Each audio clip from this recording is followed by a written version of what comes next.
She's like, look me in the eyes right now. Oh, no. You are not getting a hug. Hi, guys. It's Bunny and welcome to today's video and welcome to another WWE reaction. One of my favorite videos that I reacted to was by Maven Huffman, and he was revealing some secrets behind the scene and backstage about WWE. He wasn't in contract anymore, so he was able to actually reveal some of these secrets without getting in any trouble. However, in today's video, I'm not reacting to his video, but there is Tap Out Corner video that is called Revealing WWE Secrets for 20 Minutes. Now, how do they know? What do they know? I don't know, but I'm about to find out.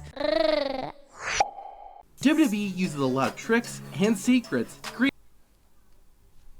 the Undertaker inside of a casket and set it on fire. Those flames were real, so how did the Undertaker escape and survive? Well, after being chokeslammed and having the lid shut, Undertaker escaped through a secret door. At the bottom of the casket, there's a section of padding that can be pushed out. Since the casket was right next to the ring, the Undertaker simply pushed the padding out and crawled under the ring. Kane and Paul Bearer intentionally blocked the view so that no one could see Undertaker escaping the casket. 18 years later, The Undertaker avoided another near-death incident when Shane McMahon jumped from the top of the Hell in a Cell at WrestleMania 32. Shane. We saw how the dead man survived, but how did Shane avoid killing himself? Well, there was actually an airbag hidden underneath the announcer's table. You can see the bag deflating after McMahon hits the floor. This moment still had to hurt, but at least there was some cushioning. A less painful moment was yes, but when like the cushioning is below something that is hard. I mean, maybe it's not that hard. It's not like wood or metal. It's probably some type of a sponge that is a bit harder than the normal ones, so it looks like it is made out of some other material. Angle sprayed Stone still had to hurt, but at least there was some cushioning. A less painful moment was when Kurt Angle sprayed Stone Cold and an army of wrestlers with milk.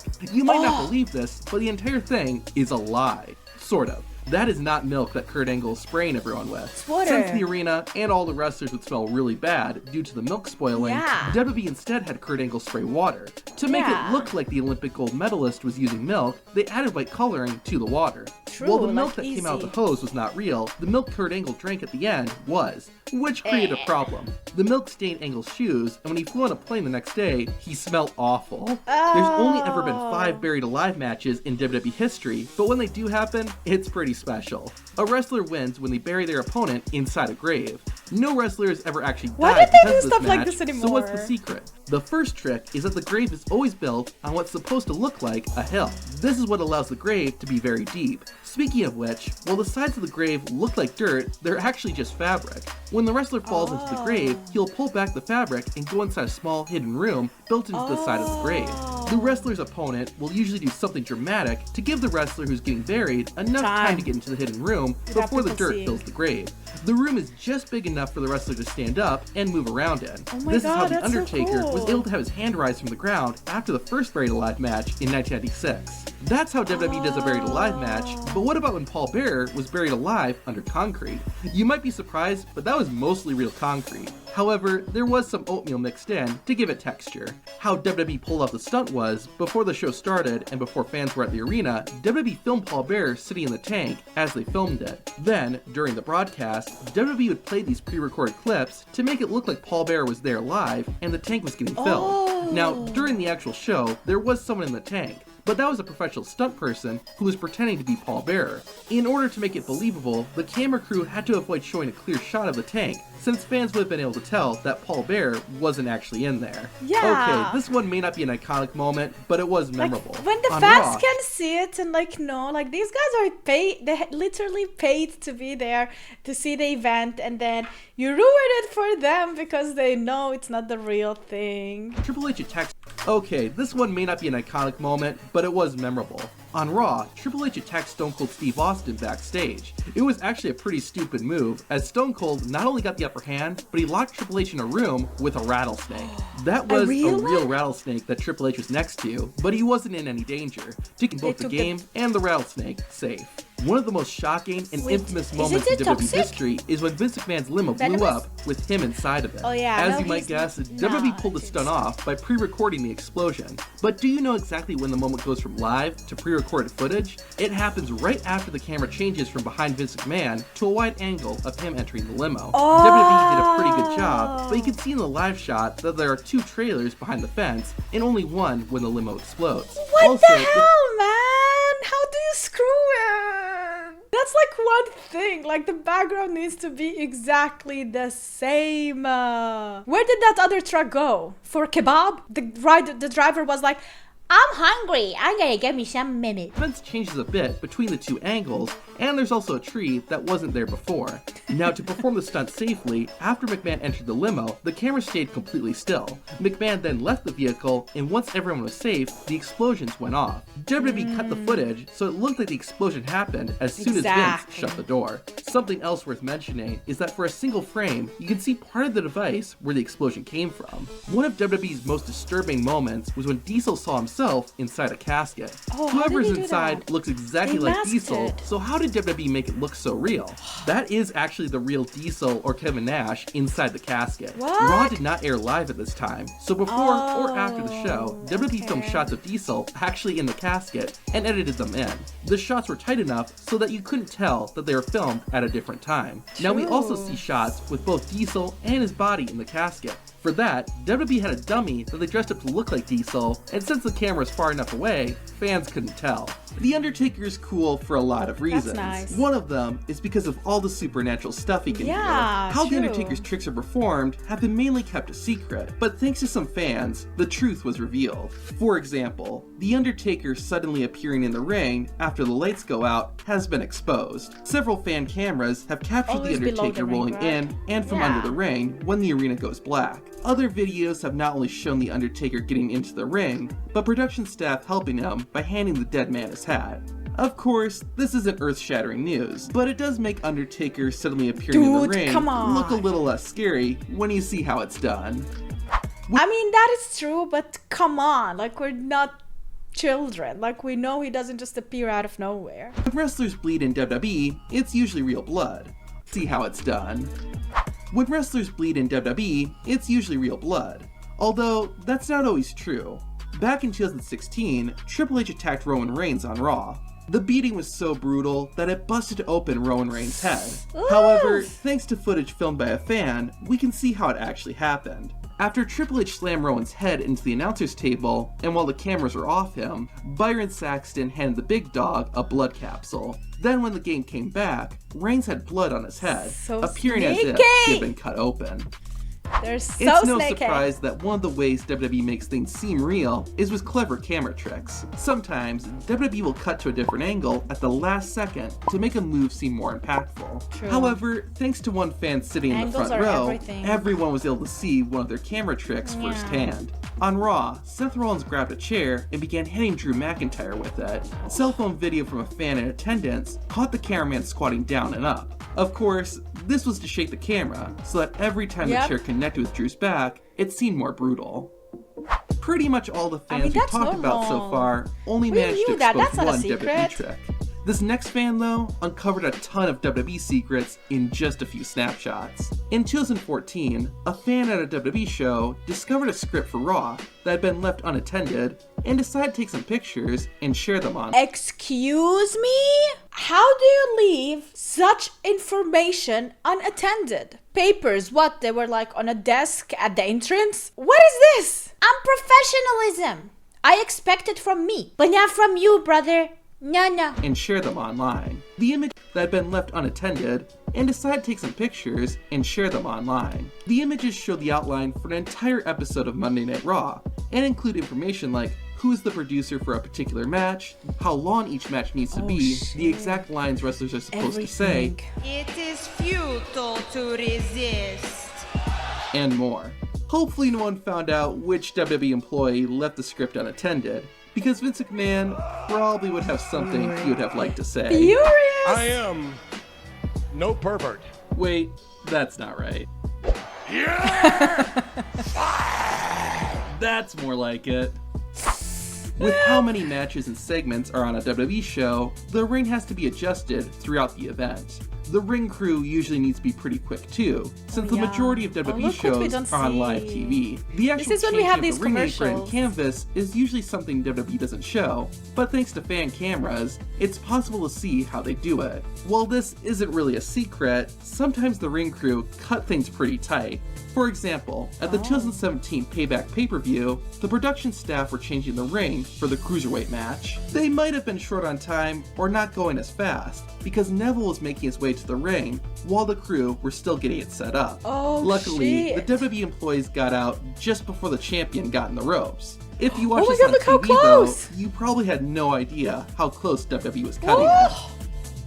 Signs are an iconic part of wrestling. It's a way for anyone to show their support for a wrestler, or just speak their mind. Guy was so slow. A majority of signs that you see in the crowd are real and are created by actual fans. However, WWE will make their own signs and put them in the audience to help push their agenda. During an episode of Raw in 2018, fans shared that WWE employees were handing out signs that said, "We want women's tag championships." That's cool. Just a couple of months later, WWE They would got announce it! the creation of tag team titles for the women's division. Have you ever wondered why some wrestlers' legs look weird? Well, that's because mainly female wrestlers wear sheer tights under their ring gear. These tights are thick enough that you can't see through them, and there's a few reasons why wrestlers wear them. One reason is to protect a wrestler's legs from getting mat burns. Similarly, the tights hide bruises and other imperfections so that wrestlers look their best when they perform in front of fans. The sheer tights also prevent wardrobe malfunctions in case a wrestler's attire gets pulled during a match. Wrestlers pick a pair of tights that match their skin tone, and, with the right lighting, it's hard to tell that they're wearing an extra piece of fabric under their attire. That is crazy. I thought everyone is perfect. perfect. Part of WWE, but often overlooked. It's also fake! Sort of. While the microphones used in the arena are real, the ones you see backstage are not. Instead, the audio during a backstage interview is picked up by a boom mic that's not seen on camera. The microphone that the interviewer is holding is just a prop. The reason WWE does this is so that the audio gets picked up clearly, even when there are multiple wrestlers being interviewed, and if the interviewer needs to walk away, viewers at home can still hear. John Cena, because you can't see him. Get it? He goes. One way to look like a cocky son of a gun is to chew gum as you walk to the ring. While it looks cool, there's actually practical reasons why wrestlers do this. One is that chewing gum keeps saliva flowing in your mouth. This helps prevent wrestlers' mouths from getting dry so they can talk clearly with each other and plan out moves during the match. Additionally, wrestlers can also spit out the gum after getting hit by a big move to make it seem like a tooth or spit got knocked out of their mouth, which makes the match seem even more brutal. Another thing wrestlers like to do before walking out is wet their hair. In addition to making wrestlers look cool, there are other reasons why WWE stars do this. Since wet hair is heavier than dry hair, it'll move and get whipped around when wrestlers get hit. This makes the moves look more impactful, which makes the match more enjoyable for fans. Another reason wrestlers wet their hair is to literally stay cool. In addition to how physically demanding wrestling is, wrestlers also perform under bright warm spotlights. You almost destroyed my whole setup. I literally should wet my hair as well during summer. It is so hot. I got myself this thing, but I can't be fanning while like recording the videos. I usually can fan while editing or something else. Like literally I bought myself some silent fan that's supposed to come in 2 days, and hopefully we will be able to have that set up somewhere so I can survive this summer heat. It's crazy, you guys, because I have to close the door so I'm not like really loud for the rest of the people. And I opened the window to have some type of air, but the air that goes in is so hot, so it makes no sense. To keep them from overheating, wrestlers will wet their hair before coming out, or in Triple H's case, as you're walking towards the ring. Sometimes, wrestlers do this to keep themselves from being burned. Goldberg would pour water on his head before going out so that the pyro he walked through didn't stain as much. Jeff Hardy also made sure he was wet before getting blasted in the face by pyro in 2009. After what you the see hell? this, That's you'll so never much. look at Randy Orton's power slam the same way again. Watch these 2 clips and see if you notice anything different. Orton trying to reclaim the United States Championship. He claps. Of course, in the first clip, Randy Orton successfully performed the power slam and was unsuccessful in the second. But take a look at Orton's hands. When he hits the power slam, he claps his hands right before performing the move. Notice how in the second clip, there is no clap. This isn't an isolated incident. No, there was! No, there was a clap, but like really quick one. Did you see? Look. Notice how in the second clip there is no clap. This isn't an isolated incident. Take a look at these clips. If Randy Orton is going to give his opponent a power slam, he'll clap his hands. If he isn't, then no clap. This tells the Viper's opponent whether they need to take the move or not. This isn't the only hand signal that wrestlers use. Oh my When a god, but wrestler that's performs a really quick DDT, signal their for them opponent to needs catch to up know on. if they'll take the move or counter it. The wrestler executing the DDT tells their opponent what to do with a slap on the back. I thought they already like the power practiced slam, that a before, slap on the like, back they tells the wrestler to take the DDT. If there is no slap, then the opponent needs to counter. An example of this happened during Alexa Bliss and Charlotte Flair's match at Extreme Rules 2021. The first time Bliss went I don't like revealing all of these secrets. It's ruining right now the wrestling for me. Like I literally will be watching like, there's a clap. There's no, now I know there's a counter. Oh no, there is no counter. Like, oh no. Was this a smart idea? perform a DDT, there was no slap, and Flair countered. However, the second time Alexa went to perform the move, she slapped Charlotte's back, and the DDT was successful. WWE wrestlers use many other hand signals during matches. When Chris Jericho and Triple H were having a match, the game sneakily communicated he wanted to give Jericho the boot by tapping his quad as Y2J was running toward him. On an episode of Raw in 2014, Dean Ambrose and John Cena were wrestling in the main event. Raw was about to go off the air, so like Dean Ambrose made a signal to Cena to speed things up, since they only had 6 minutes left. At WrestleMania 22, right before Shawn Michaels hit Vince McMahon with an elbow drop from a ladder, the referee squeezed McMahon's leg to tell the boss to brace for impact. Years later, at WrestleMania 29, CM Punk was accompanied by Paul Heyman for his match against The Undertaker. During the fight, the dead man grabbed Heyman by the throat. Punk then attacked Taker with a clothesline to break it up. Since Undertaker had his back turned and couldn't see CM Punk, Paul Heyman squeezed Taker's shoulder so he knew to turn around and take the clothesline. A common spot in tag team matches is where the legal wrestlers are falling on the mat and is trying to reach their partner to tag out. However, the legal wrestler usually can't see where their opponents are and won't know when precisely to tag out. To help them out, the wrestler on the ring apron will make a signal with their hand. If their palm is facing down, it tells the legal wrestler not to tag in. But when the palm faces up, that's the signal to make the tag. Now you won't see every WWE wrestler do this. The reason might be that not all wrestlers are trained the same way. Another reason is that some spots don't require precise timing, so there's no reason to make any signals. WWE referees also have their own secret hand signals. After a wrestler takes a big spot, like going through a table, the referee will check on them.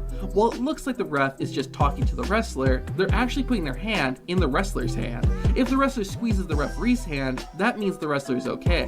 After getting the squeeze, the referee will raise a closed fist into the air. This tells the backstage personnel that everything is okay. If the wrestler doesn't squeeze the referee's hand, the ref will make an X sign with both of their arms. If the injury is pretty obvious, the referee will just make the X sign without checking in with the wrestler. At the first Hell in a Cell pay-per-view, Randy Orton... I genuinely hope that I will never have to watch a match where someone genuinely gets injured. Like, I don't want to see that. That is terrifying. Especially if I'm, like, live reacting as well. Yikes. John Cena faced off for the WWE Championship. The two had a solid match, but about midway into the contest, a WWE secret was accidentally exposed. Randy Orton hit John Cena with his vintage inverted headlock backbreaker, which caused the blade to fall into the mat. And nope, that wasn't from Cena's Gillette sponsorship. This tiny razor is what a wrestler would use if they wanted to bleed during the match. The referee quickly picked up the blade, and the performance continued. Neither wrestler ended up bleeding during the match, but it's unknown if it was because Cena lost his blade. Yep, probably. Hell in a Cell just has a habit of exposing secrets, even since the beginning. At the 1997 Bad Blood pay-per-view, Shawn Michaels and The Undertaker went face-to-face in the first ever Hell in a Cell match. Before the two stars made their entrances, Sergeant Slaughter, who was the on-screen commissioner, checked under the ring to make sure nobody was hiding underneath it. The camera went in for a close shot and accidentally revealed an amplifier. If you don't know, WWE places sound equipment under the ring so that when a wrestler hits the mat, it sounds even more impressive. I asked about that. I was saying in Scotland, the Clash at the Castle, in the ring itself, everything sounded so much stronger. Like every time they would fall down, it would be so much stronger than the events in America. And I asked my watchers, like, what is going on? Why does it sound so much better? And they're like, probably their amplifiers, like they got them really high up to make it more dramatic. And his feet just hit the roof of the cage. Luckily for WWE, by the end of the match, everybody had forgotten about what they saw underneath the ring. Botched and Sin Cara go together like peanut butter and jelly, but the faceless one is completely innocent when it comes to this mistake. When Sin Cara debuted in April 2011, he jumped into the ring and fought off Sheamus. Unfortunately, right before the luchador dove in, the cameraman accidentally revealed a bit too much and showed the trampoline Sin Cara jumped off of to make his entrance. The WWE camera crew got better at hiding this as Sin Cara continued to wrestle, but the masked wrestler's career didn't exactly start off on the right angle. You know physically this is not possible. At WrestleMania 7, Jake the Snake Roberts took on the model Rick Martel in a blindfold match. Unfortunately, the illusion that both men were completely blind fell apart before the bell had even run. While the referees were getting the blindfolds on each competitor, Jake pulled part of the cloth away, revealing 2 spots they could see from. It didn't help that the camera was pointed directly at him either.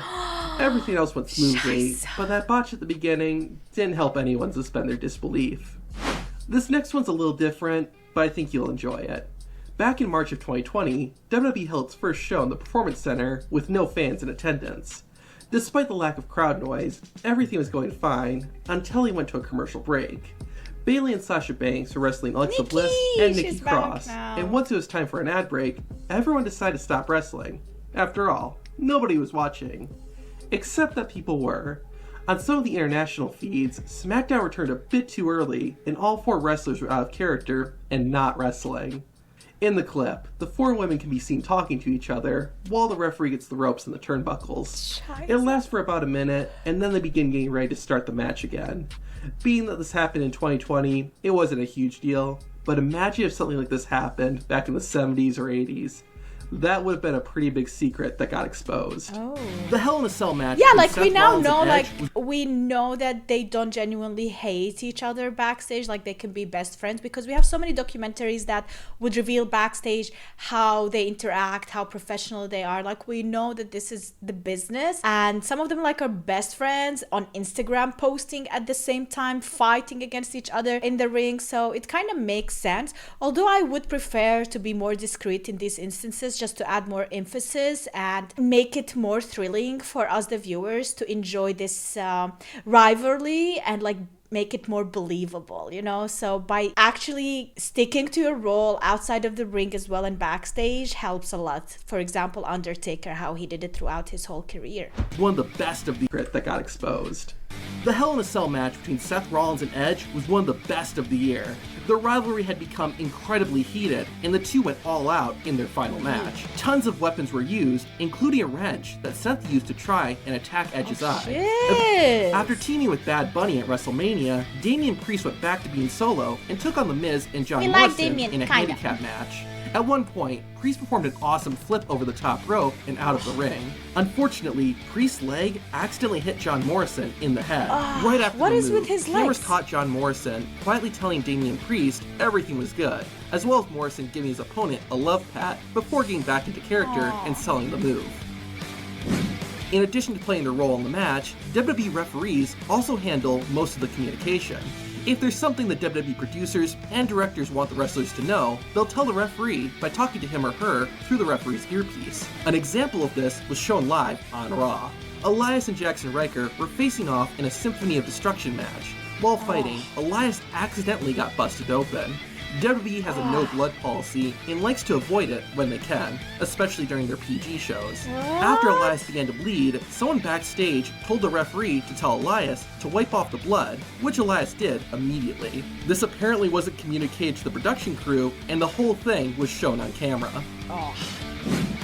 WWE likes to make their wrestlers seem larger than life. There's all kinds of tricks and secrets they use to do this, and one of them was exposed live on Raw. Rey and Dominic Mysterio were being interviewed backstage when Austin Theory interrupted. The camera pulled back a bit too far and revealed that the interviewer was bending his knees in order to make the wrestlers seem taller. This is one of the reasons why... This is literally what every interviewer would have to do if I was a wrestler. Not only bend or crouch, brother. Like, literally sit down on the floor. That's great. I love that. WWE was bending his knees in order to make the wrestlers seem taller. This is one of the reasons why WWE likes to hire women for backstage interview roles, since they usually don't have to adjust their height to make the wrestlers appear taller. But also, like, women are so much... Oh my god, this video just ended abruptly. What the hell? Probably he had to cut some parts there because YouTube and its policies, you know how it is. Let's check out some of the comments. No 5 minutes introduction to wrestling or anything. This guy gets straight to the point. Like, exactly. Oh my god. I do some introductions here and there, like when I end as well. But it's different. It's different. I don't do it all the time, but like, yeah. I had to do it though. I have to shout out my Patreon, patreon.com/supportbunny, which is a WWE Patreon that is dedicated to SmackDown and Raw and documentaries and movies and other things that are WWE related. So I just had to. Who would do it for me? Like, I have no support. I have to do it by myself. I have to sell myself. Like, not sell myself, my name, my business, whatever, out there by myself, you know. So yeah, the cameramen are the most underappreciated heroes of WWE. That is so true. Cameraman, lighting, effects, but also commentators. Like, oh my god, there's so much that goes into a fight and into a show. We have no idea. Like, just think about it. It's not only the wrestlers, like, it's a whole team backstage. So there were 20 people at one point in the ring just fixing and doing stuff that in a split of second, like, we don't even know and we don't even notice and we don't even appreciate, you know, because we don't even know about it. But yeah, that is it, guys. Thank you so much for watching. I hope you enjoyed this video. And if you want me to react to more videos, let me know what you would like to see next on this channel. I have a second channel, Bunnymon TV, for other type of reactions and other type of content, as well as I stream on Twitch, twitch.tv/BunnymonTV. I do games with the subs and stuff like that. Have a wonderful day and see you tomorrow with a brand new video. Bye!